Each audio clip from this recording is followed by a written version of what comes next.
Oxygen nanobot, microscopic machine, microbubbles and nanobubbles, M and B. Hi, this is Aman. நம்ம இன்றைக்கி பார்க்க போகிற topic oxygen nanobot. Oxygen nanobot அப்படின்னா என்ன, இது எங்கே பயன்படுத்துகிறாங்க பார்த்தீங்கன்னா, இந்த ஆக்சிஜன் நேனோபோட் வந்து ஆழ்கடல் ஆராய்ச்சியில் ஈடுபடக்கூடிய நபர்கள் வந்து இதை பயன்படுத்த போகிறாங்க. கடலுக்கடியில் ரொம்ப நேரமாக வந்து இருப்பதற்கு அவங்க வந்து ஸ்கூபா கியர், அப்புறம் இந்த ரிமோட் ஆப்ரேட்டட் வெஹிக்கிள்ஸ், அதாவது ஆர்ஓவிஸ், இதெல்லாம் வந்து அவங்க எடுத்துகிட்டு போக வேண்டிய சூழல் வந்து இருக்கும். அதுவே இந்த நேனோபோட்ஸ் பொறுத்த வரைக்கும் இதை வந்து அவங்க எடுத்துக்கிட்டாங்க, இதை உட்கொண்டாங்க அப்படின்னா இது வந்து இயற்கையாக இருக்கக்கூடிய ஒரு ரத்த சிவப்பணுவை விட ஒரு செயற்கை ரத்த சிவப்பணும், அதுவும் 200 மடங்கு அதிகமாக ஆக்சிஜனை வந்து சப்ளை செய்யக்கூடிய அளவுக்கு இது திறம்பட இயங்கக்கூடியதாக இருக்கும் இந்த நேனோபோட். இந்த நேனோபோட் பற்றி தான் நம்ம இன்றைக்கி நம்ம விரிவாக பார்க்க போகிறோம். இது வரைக்கும் சேனலுக்கு நீங்கள் சப்ஸ்கிரைப் பண்ணலைன்னா மறக்காம சேனலுக்கு சப்ஸ்கிரைப் பண்ணிடுங்க. ஸோ இந்த ஆக்சிஜன் நேனோபோட் பற்றி நம்ம பார்ப்போம். இந்த ஆக்சிஜன் நேனோபோட்டில் என்னெல்லாம் இருக்கும் அப்படின்னு பார்த்தீங்கன்னா, இதில் வந்து small nano particles, otherwise nano scale அளவில் இருக்கக்கூடிய பாஸ்போலிபிட்ஸ், பாலிமர் ஸ்ட்ரக்சர். அதே நேரத்தில் இதில் இன்னும் வந்து என்னென்னலாம் இருக்கும் பார்த்தீங்கன்னா சர்ஃபேக்டன்ஸ். இந்த இதெல்லாம் வந்து இந்த ஆர்டிஃபிஷியல் ரெட் பிளட் செல்லாம் வந்து ஆக்டிவேட் ஆகும்.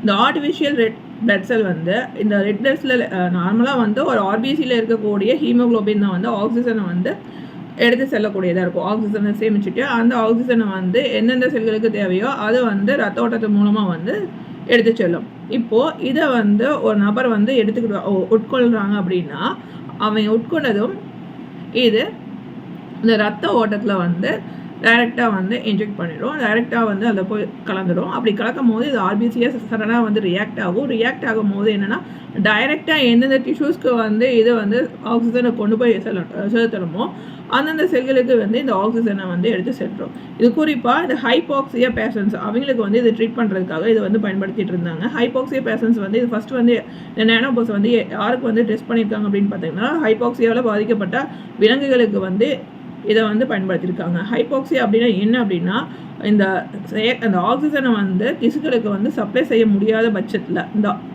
ஆர்பிசியில் இருக்கக்கூடிய ஒரு ஹீமோக்ளோபின், அந்த ஹீமோக்ளோபின் வந்து ஆக்சிஜனை வந்து சேமித்து ஒரு நுரையீரலில் வந்து சுத்திகரிக்கக்கூடிய ஒரு ஆக்சிஜனை அது வந்து எடுத்துகிட்டு போய் செலுத்தணும். அப்படி செலுத்தக்கூடிய ஒரு தன்மையில் வந்து இருக்கக்கூடிய ஒரு தொய்வு நிலை ஏற்படும். தொய்வு நிலைனா அந்த ஆர்பிசி வந்து அதிக அளவில் இல்லாமல் இருக்கலாம். அப்போ ஆர்பிசி வந்து குறைவான அளவில் இருக்கும்னா அப்போ ரத்த சோகை ஏற்படும். அந்த ரத்த சோகையினால் வரக்கூடிய பிரச்சனையில் வந்து மூச்சு திணறல் இந்த மாதிரிலாம் ஏற்படக்கூடிய காரணம் என்னென்னா, ஆக்சிஜனோட அளவு போதுமான அளவுக்கு உடல் உறுப்புகளுக்கு வந்து எடுத்து செல்லப்படுவதில்லை. அதன் பொருட்டு வந்து அந்த உடல் உறுப்புகள் வந்து சரிவர இயங்காமல் இருக்கிறதுனால அந்த சோர்வு நிலை வந்து அது ஏற்படுத்தக்கூடிய தன்மையாக இருக்கும். அதாவது ஆர்பிசி குறைந்தது வந்து அனிமியா ஏற்படும். அதுவே வந்து அதிகபட்சமாக இருக்கும் பட்சத்தில் பாலிசிட்டமியா வந்து ஏற்படக்கூடியதாக இருக்கும். இந்த 2 விதமானதும் ஏற்படும். இதில் முக்கிய பங்கு இந்த ஹீமோக்ளோபின் தான். இப்போ இது சரிவர இயங்காத தன்மையில் இருக்கும் பட்சத்தில் செயற்கையாக வந்து அந்த நேனோபோட்ஸ் வந்து அந்த ஆக்சிஜன் நேனோபோட்ஸை பயன்படுத்துகிறாங்க. இந்த ஆக்சிஜன் நேனோபோட்ஸ் என்ன செய்யும் அப்படின்னா, இது 200 மடங்கு அதிகபட்சமாக ஆக்சிஜனை வந்து கடத்தி செல்லக்கூடிய அளவில் இந்த செயற்கை ரத்த சிவப்பணுவை இது உருவாக்கும். அந்த செயற்கை ரத்த சிவப்பணுவை தான் கடத்தி செல்லக்கூடிய தன்மை. அந்த ஆக்சிஜனை கடத்தி சென்று திசுக்களுக்கு வந்து இதை வந்து கொடுத்துரும். இது எதனாலெல்லாம் வந்து இந்த ஹைபாக்சியா நிலை வந்து அடையுது அப்படின்னு பார்த்தீங்கன்னா, நுரையீரல் வந்து சரிவர இயங்காமல் இருக்கிறதுனாலையோ, இல்லை இதயத்தில் ஏற்படக்கூடிய அடைப்புகளாக இருக்கலாம், அல்லது ரத்த நாளங்களில் ஏற்படக்கூடிய அடைப்பு, அதனால ரத்த ஓட்டம் சீராக இயங்காமல் ரத்த ஓட்டம் தடைபடுறதுனால இந்த மாதிரியான தன்மையினால் உறுப்புகளுக்கு சேரக்கூடிய அந்த ஆக்சிஜன் வந்து சென்றடையாமல் இருக்கும். அப்போ அதனுடைய வளர்ச்சி என்ன ஆகும், அந்த உறுப்பினோட சராசரி இயக்கம் தடைபடும். அப்படி தடைபடும் போது அதில் இருக்கக்கூடிய இந்த செல்ஸ்லாம் என்ன ஆகும்னா டேமேஜ் ஆகும், அதாவது அழியக்கூடிய நிலைக்கு போகும். அதுவே வந்து புற்றுநோயெல்லாம் ஏற்படக்கூடிய நபர்கள் வந்து புற்று செல்கள் வந்து என்ன ஆகும் அப்படின்னா, இயற்கையாக இருக்கக்கூடிய அந்த செல்களோட தன்மையை மாற்றி அதனுடைய செயல்பாடுகளை வந்து குறைக்கக்கூடிய தன்மையில் இருக்கும். அப்போ சரிவர அந்த உறுப்புகள் வந்து இயங்காமல் இருக்கும். அது வந்து நாள் போக்கில் என்ன ஆகும்னா செயலிழக்கக்கூடிய தன்மைக்கு வரும். அப்போ அந்த நபர் கிட்டத்தட்ட அந்த நோயால் பாதிக்கப்பட்ட நபர் வந்து உயிரிழக்கக்கூடிய தன்மைக்கு வரும். இப்போது இதனோட ஸ்பெஷல் என்ன அப்படின்னு பார்த்தீங்கன்னா, இந்த நேனோபோட்ஸ் பொறுத்த வரைக்கும் அந்த சர்வைவல் மெடிசின்லையும் ரிஸ்க் மிஷன்ஸ்லையும் இந்த அண்டர் வாட்டர் ரிசர்ச்சுக்காக இந்த அண்டர் வாட்டர் டைவிங்காகவும் இது வந்து பயன்படுத்தப்படுது. குறிப்பாக ரிஸ்க் மிஷன்ஸ் அப்படின்னு பார்த்தோன்னா வெள்ளத்தால் பாதிக்கப்பட்ட இடங்களுக்கு வந்து மீட்பு பணிக்கு போகக்கூடிய மீட்பர்களுக்கு வந்து இந்த நானோபோட்ஸ் வந்து பயன்படுத்தினா அது அவங்களுக்கு வந்து ரொம்ப உதவியாக இருக்கும். அதே நேரத்தில் சர்வைவல் மெடிசின் அப்படின்னா இந்த உயிர் வாழ்வது ரொம்ப கஷ்டமாக இருக்குது, ஒரு மூச்சு திணறல் வந்து ஏற்பட்டு ரொம்ப உயிர் வாழ்வது ரொம்ப சிரமமாக இருக்கக்கூடிய ஒரு செயற்கை சுவாசம் பொருத்தப்பட்டு அதன் மூலமாக கண்காணிக்கப்பட்டு வாழக்கூடிய அந்த நோயாளிகளாக இருக்கலாம். அவங்களுக்கு வந்து ஒரு தன்மையை வந்து அதிகப்படுத்துவதற்கு, அவங்களோட சுவாசிக்கக்கூடிய தன்மையை வந்து அதிகப்படுத்துவதற்காக இந்த ஆக்சிஜன் நானோபோட்ஸ் வந்து பயன்பாட்டில் இருக்குது. இது இன்னுமே வந்து முழுமையாக வந்து வளர்ச்சி நிலையை அடையலை, வளர்ச்சிக்கான கட்டத்தில் தான் இருக்குது. இந்த நானோபோட்ஸ் குறிப்பாக இந்த ஹைபாக்சியா ட்ரீட்மெண்ட்டை எப்படிலாம் பயன்படுது அப்படின்னு பார்த்தோன்னா, ஹைபாக்சியா ட்ரீட்மெண்ட்டில் வந்து மொத்தம் 3 விதமான ட்ரீட்மெண்ட் இதில் கொடுக்குறாங்க. அதில் வந்து chemotherapy, radiotherapy and photodynamic therapy. இந்த 3 விதமான தெரப்பியை பொறுத்த வரைக்கும் இதில் இருக்கக்கூடிய தன்மை என்ன அப்படின்னா, ஹைபாக்சியா இன்டியூசிவ் ஃபேக்டர் 1 ஆல்ஃபா புரோட்டீன் அப்படிங்கிற HIF 1 ஆல்ஃபா புரோட்டீன். இந்த புரோட்டீன் வந்து இதுதான் வந்து இந்த ஹைபாக்சியாவை உருவாக்கக்கூடிய ஒரு ஃபேக்டராக இருக்குது. இப்போது இதனோட தன்மையை மட்டுப்படுத்தினா அந்த ஆக்சிஜனை வந்து சப்ளை செய்யக்கூடிய அந்த ஆக்சிஜன் வந்து சரிவர அந்த செல்களுக்கு வந்து சப்ளை செய்யப்படும். இப்போது இதனோட தன்மையை மட்டுப்படுத்தி அந்த ஆக்சிஜனை வந்து சப்ளை செய்கிறத வந்து இம்ப்ரூவ் பண்ணுறது தான் இந்த ட்ரீட்மெண்ட்ஸ் எல்லாம். இதை வந்து ரிவர்ஸ் ஹைபாக்சியா அப்படின்னு சொல்லுவாங்க, அதர்வைஸ் ஹைபாக்சிமியா. இதுக்கு இதெல்லாம் வந்து பயன்படுத்தப்படுது இந்த ட்ரீட்மெண்ட்டில் குறிப்பாக பார்த்திங்கன்னா அந்த டியூமர்ஸில் வந்து என்ன அப்படின்னா இதனோட தன்மையை மட்டுப்படுத்தும் பொழுது அதை அந்த செல்களில் வந்து ஆக்சிஜனை கொண்டு போய் சேர்க்க முடியும். அதுக்கப்புறம் அந்த செல்களோட பாதிப்பு தன்மையை வந்து குறைத்து அதனுடைய அடுத்த கட்ட வளர்ச்சி நிலைக்கும் ஓரளவுக்கு வந்து அந்த பாதிக்கப்பட்ட நபரால் உயிர் வாழக்கூடிய நாட்களை வந்து நீடிக்க முடியும்.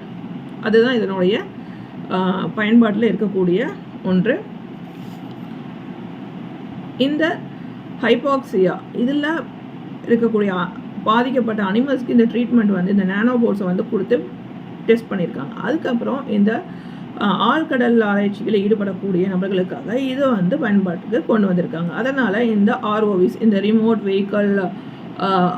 ரிமோட் ஆப்ரேட்டட் வெஹிக்கல்ஸ், அதனால் இந்த ஸ்கூபா கியர் இதெல்லாம் பயன்படுத்தி இருக்கக்கூடிய நேரத்தை அதாவது ஒரு ஆக்சிஜன் சப்ளை லெவல் ஒரு குறிப்பிட்ட அளவு தான் எடுத்துகிட்டு போக முடியும். அதுவே வந்து ஒரு 200 மடங்கு அதிகமாக வந்து இயற்கையாக இருக்கக்கூடிய ரத்த சிவப்பணவை விட இது வந்து 200 மடங்கு அதிகபட்சமாக செயல்படக்கூடிய ஒரு தன்மை இருக்கும் என்றால் இது கடலில் வந்து எவ்வளோ நேரம் அந்த நபர்கள் வந்து ஆராய்ச்சி பணியில் ஈடுபடும் போது இதை பயன்படுத்த முடியும்.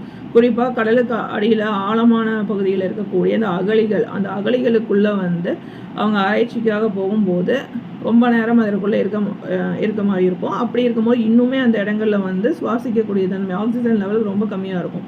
அப்படியே அந்த குறைவாக இருக்கக்கூடிய அந்த தருணத்தில் இந்த ஆக்சிஜன் நானோபோட்ஸ் வந்து ரொம்ப பயனுள்ள வகையில் இருக்கும்.